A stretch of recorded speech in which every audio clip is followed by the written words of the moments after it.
महाराष्ट्रातली विधानसभा निवडणूक ऐन भरात आलेली आहे. आपल्यासोबत काँग्रेसचे स्टार प्रचारक, लातूर शहरचे काँग्रेसचे 3 वेळचे आमदार आता चौथ्यांदा निवडणूक लढतायत, ते माजी मंत्री Amit Deshmukh. Sir, how is the mood? Mood is fantastic, Jubilant आणि विजयाचा चौकार तुमचा लातूर शहर विधानसभेतून. काँग्रेस प्रणित महाविकास आघाडीचं काय? महाविकास आघाडीचा दणदणीत विजय होईल. महाविकास आघाडीला भरभरून प्रेम मिळतं आहे आणि आमचा आत्मविश्वास दिवसेंदिवस वाढतो आहे. त्यामुळं मला कुठलीच अडचण वाटत नाही. तुम्ही स्टार प्रचारक आहात, ठिकठिकाणी प्रचाराला जातात, मराठवाडा, पश्चिम महाराष्ट्र, उत्तर महाराष्ट्र. काय दिसतंय की लोकांच्या अपेक्षा काय आहेत या निवडणुकीपासून? लोक महायुती सरकारवर चिडलेत. कुठलाच प्रश्न त्यांना सोडवता आलेला नाही आहे आणि सर्व स्तरावर नाराजी आहे. लोकसभेमध्ये सुद्धा ते दिसून आलं आणि विधानसभेलाही काही फार वेगळं होताना दिसत नाही. तेच होणार. त्यामुळे यांनी किती जरी योजना आणल्या तरी त्याचा फारसा उपयोग होणार नाही, कारण निवडणुकीच्या तोंडावर या सगळ्या योजना आणलेल्या आहेत असाच लोकांचा समज आहे. आणि विधानसभेलाही लोकसभेपेक्षा अधिक विजय हा महाविकास आघाडीला मिळेल.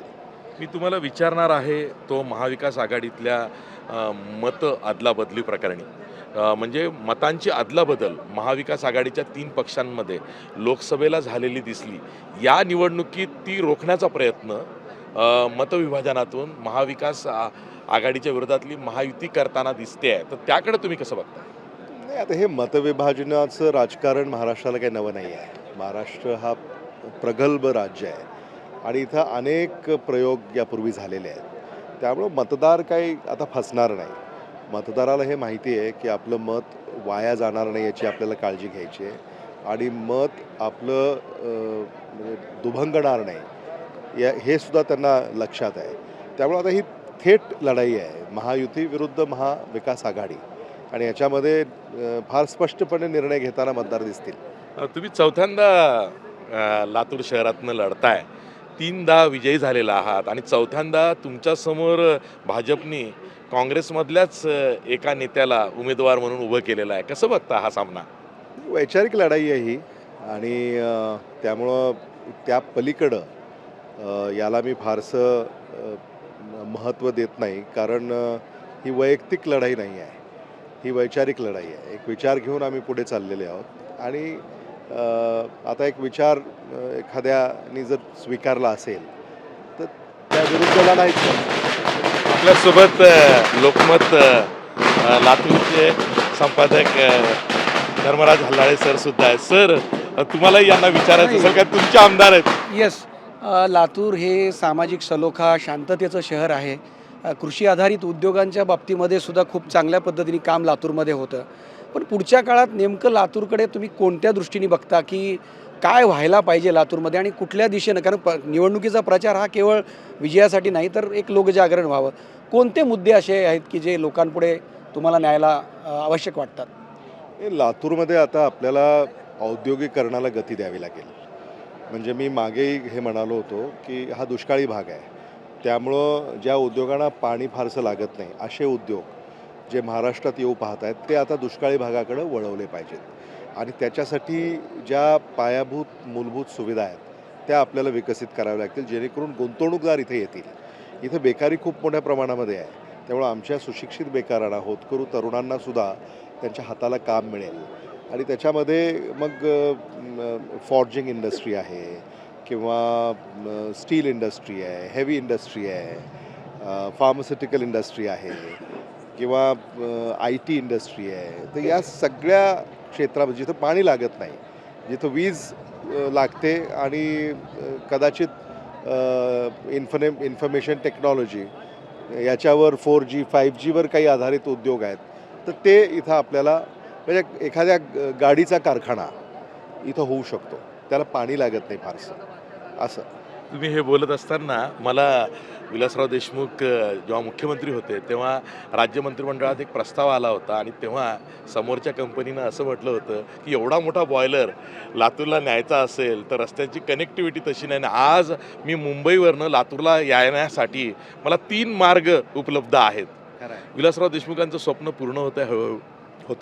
होतं आहे आणि त्याच्यात आणखी काही योजनांचा अभाव आहे. मला असं वाटतं त्याला गती देण्याचं काम आम्हाला करायचं आहे. हवाई वाहतूक अजून सुरळीतपणे या ठिकाणी सुरू झालेली नाही आहे. आता लातूर जिल्ह्यातल्या आणि इथं असलेल्या शेजारपाजारच्या जिल्ह्यातल्या सुद्धा नागरिकांना आता हवाई सफरसुद्धा त्यांच्या व्यवसायासाठी, व्यापारासाठी, उद्योगासाठी, शिक्षणासाठी हा आवश्यक बनला आहे. त्यामुळे हवाई वाहतूक आम्हाला सक्षम करायची आहे. रेल्वे ही काँग्रेसनंच इथं आणली, आता त्याला अधिक सक्षम आपण करण्याचा प्रयत्न करतो आहे. वंदे भारत इथं सुरू व्हावी आणि दळणवळणाचं जाळं इथं विणल्यानंतर मग इथं उद्योग यायला फारशी अडचण येणार नाही असं आम्हाला वाटतं. आफ्टर छत्रपती संभाजीनगर लातूर हे फेवरेट डेस्टिनेशन झालं आहे मराठवाड्यासाठी. I think it is before Sambhajinagar. लातूरमध्ये कायदा आणि सुव्यवस्था उत्तम आहे.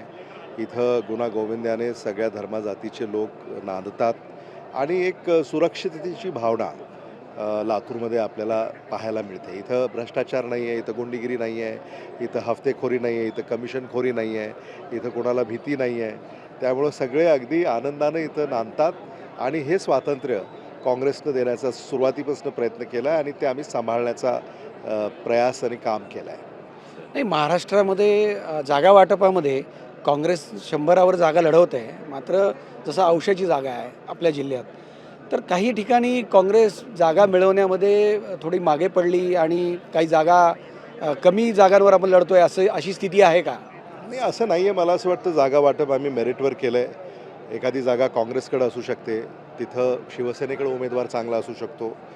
एखादी जागा राष्ट्रवादीकडे असू शकते, तिथं शिवसेनेकडे उमेदवार चांगला असू शकतो आणि म्हणून हे सगळा विचार करून आम्ही हे जागा वाटप केलं आहे. आणि मला असं वाटतं की याच्यामध्ये म्हणजे जेवढी बंडखोरी महायुतीमध्ये झाली आहे त्या तुलनेत महाविकास आघाडीमध्ये बंडखोरी झालेलीच नाही.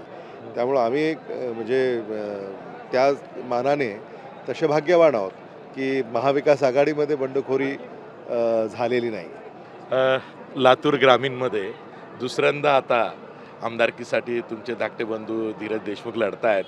तिथला सामना कसा बघता? इथला सामना ठीक आहे, तुमच्या हाताबाहेर नाही आहे, तर तिथला सामना कसा बघता?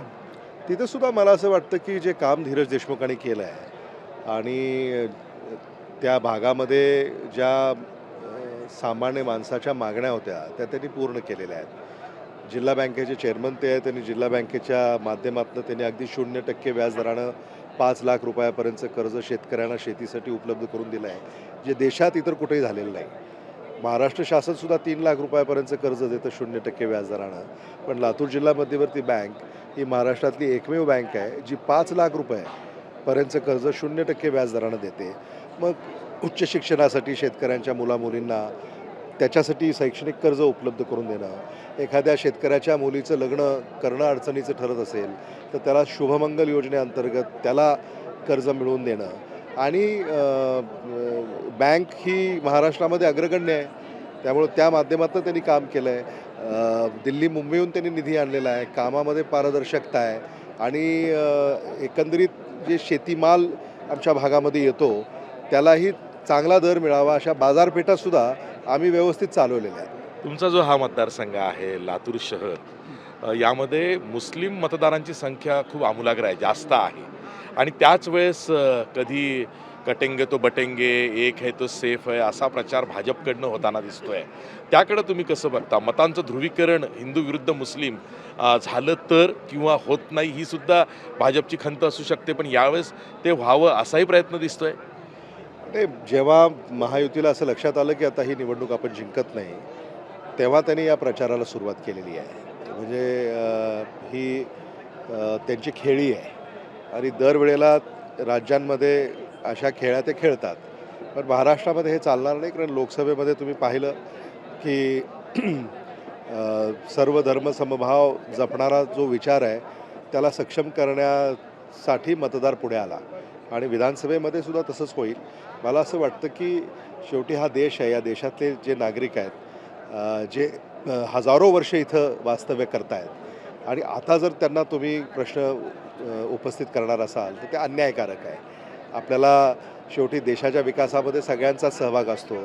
एखाद्या वर्गाला बाजूला सारून तुम्हाला देश पुढे नेता येईल का, याचा देखील विचार त्यांनी केला पाहिजे. हे स्वर्गीय विलासराव देशमुखांचंच एक वाक्य आहे, मला आठवतं आहे की नेता घडत असतो, तो ओव्हरनाईट होत नाही. तुम्ही हॅट्रिक पूर्ण केली आहे आमदारकीची, चौथ्यांदा लढताय. कधी असं वाटतं की स्वर्गीय विलासराव देशमुख आज असते तर तुमच्यातला हा नेता बघून खरंच आनंदी झाली असते? हो, ते असायला हवे होते आणि मला असं वाटतं की त्यांना आनंद झाला असता आणि त्यांच्या नेतृत्वाखाली आणि त्यांच्या ऊर्जेमुळं आम्ही अधिक प्रभावीपणे काम करू शकलो असतो. कारण ते शेवटी इथं असते आणि आम्हाला दिशा त्यांनी दाखवली असते. रितेश देशमुख सुद्धा येऊन गेले प्रचारामध्ये, आम्ही बघितलं त्यांचं फक्त एक भाषण झालं आणि ते व्हायरल झाले राष्ट्रीय पातळीवरती की आता हिंदीतनं ते मराठीतल्या भाषणाचे क्लिप ट्विट होते आहे. रितेश देशमुख रिअली मिरॅकल आहे. आहे रितेश देशमुखांची सुद्धा एक स्वतःचं वैशिष्ट्य आहे, ख्याती आहे. लोकांमध्ये ची एक वेगळी प्रतिमा त्यांनी निर्माण केलेली आहे आणि रितेशसुद्धा महाराष्ट्रामध्ये सामान्य माणसाला असं वाटतं की रितेश आपल्या कुटुंबाचा सदस्य आहे, अशी एक प्रतिमा रितेशची झालेली आहे. मला असं वाटतं की ते धीरजसाठी आले होते इथं एखाद्या प्रचाराच्या निमित्तानं आणि लहान भावासाठी त्यांनी प्रचार केला, आव्हान केलं. त्याच्यानंतर ते भाषण गाजलंही, तुम्हीही सांगताय की ते व्हायरल झालं. आहे रितेशला पसंती त्यांचं आहे. भाषण हे लातूर ग्रामीणमध्ये झालं, पण त्याचा फायदा हा लातूर शहरामध्ये होताना दिसतोय. तो सगळीकडेच होतोय. ते एवढं व्हायरल झालं आहे की अनेक लोकांनी महाराष्ट्रातून मला फोन केला आणि सांगितलं आणि तिथं देखील त्याची चर्चा होते. नाही, लातूरच्या पाण्याचा प्रश्न किंवा लातूरमधल्या बेसिक मुद्द्यांवर गेल्या 2.5 वर्षामध्ये महायुतीचं सरकार होतं. मग इथे शहरातले काही प्रश्न असतील, याबद्दल जाणीवपूर्वक दुर्लक्ष केलं गेलं असा काही तुमचा आरोप आहे की त्यांनी हे प्रश्न रेंगाळत ठेवले आणि नाही, महायुतीनं इथं काँग्रेसचा आमदार असल्यामुळे साहजिकच त्यांनी दुर्लक्ष केलं. निधी कधीही जेवढा आवश्यक आहे तेवढा दिला नाही, किंवा निधी द्यायला टाळाटाळ केला किंवा विलंब केला. आता हे तर सगळ्या महाराष्ट्राला माहिती आहे की निधी कुठं जात होता आणि कसा जात होता. त्यामुळं हा अन्याय आम्हाला दूर करायचा आता महाविकास आघाडी सरकार आल्यानंतर आणि निश्चितच विकास आम्ही खेचून आणला. तरीही 2400 कोटी रुपयाची कामं आम्ही लातूर शहर विधानसभा मतदारसंघामध्ये केली, पण आमच्या एवढ्या मागण्या होत्या तेवढा जर निधी सरकारनं दिला असता तर आणखी खूप कामं करता आली असती. इतके वर्ष पत्रकारिता करत असताना राजकीय नेत्यांमधला आदरभाव, खास करून काँग्रेस संस्कृतीत वाढलेल्या मोठ्या झालेल्या नेत्यांमधला एकमेकांच्या विषयीचा आदरभाव आम्ही बघितला आहे. स्वर्गीय विलासराव देशमुख असतील, शिवराज पाटील चाकूरकर असतील, यांच्यामध्ये एक वेगळे स्नेहसंबंध होते. शिवराज पाटील चाकूरकरांनी प्रचारात न उतरणे, यामध्ये तुम्ही कसं बघता? नाही, शेवटी शिवराज पाटील साहेब हे काँग्रेसचे नेते आहेत. ते CWCचे पर्मनंट इन्व्हायटी आहेत, म्हणजे आमची जी सर्वोच्च बॉडी आहे त्याचे ते सदस्य आहेत. आणि शिवराज पाटील साहेबांनी स्वतः सांगितलं आहे की मी काँग्रेसमध्येच आहे. आता त्यांच्या कुटुंबामध्ये एखाद्याने वेगळा विचार स्वीकारला असेल तर अशी अनेक उदाहरणं आहेत. एका घरामध्ये 2 वेगळ्या विचाराच्या व्यक्ती आहेत. त्यामुळे मला असं वाटतं की त्याच्या पलीकडं आम्ही जाऊन त्याला फारसं महत्त्व देत नाही.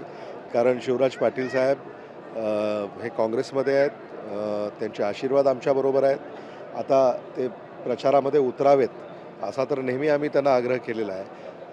त्या संदर्भामध्ये आता तेच कदाचित तुम्हाला सांगू शकतील. एक ट्रिकी क्वेश्चन आहे शेवटचा.